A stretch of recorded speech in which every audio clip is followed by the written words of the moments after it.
Hi and welcome to another video of the channel. My name is Matias. I'm a Spanish tutor from Argentina, and today I want to share with you how you can master Argentinian Spanish more simply than you think. But before we jump into the action, I have to give you a heads up. When we refer to Argentinian Spanish, most of the time we are actually referring to Rioplatense Spanish, the Spanish that you will hear in the Buenos Aires area and the surrounding areas of Buenos Aires city. So today I'm going to be using Argentinian Spanish very broadly, but it's important that we get used to saying Rioplatense Spanish just in case we see differences between what you hear or what people use in Buenos Aires and in other parts of Argentina. However, let's not digress, as this deserves another video. The two things that make Argentinian Spanish different are voceo and yeísmo reilado.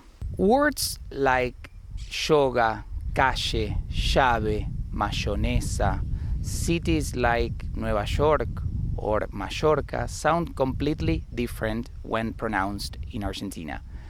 That's because of yeísmo reilado. Yeísmo reilado means that the sound of Y's and double L's default to a common sh sound that makes it impossible to distinguish between each of them. So when I say ya, she, she, yo, you, I can either be thinking Y's or double L's. And this applies to every word. On the other hand, voceo means that the informal second person pronoun vos replaces tú. And this has more comprehensive effects because it's going to change the use of subject pronouns in general, but it's also going to change the way we conjugate verbs. In Argentina, when we conjugate verbs in the present and in the imperative affirmative, we shift the stress from the front to the back of the verb. The good news is that in the present there is only one irregularity, which is the verb ser, and that's why people ask de donde sos when they want to know where you are from. And all the others are regular, which means they are going to change in the same way. And just to give you a primer, because a new video is coming and I will leave it up here when it's done, I want to let you know how you can make any verb into a vos form in the present.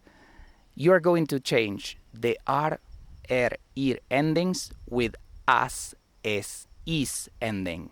So if we take the verbs hablar, comer, vivir, each of them from one of those categories, we are going to end up with hablas, comes, vivís.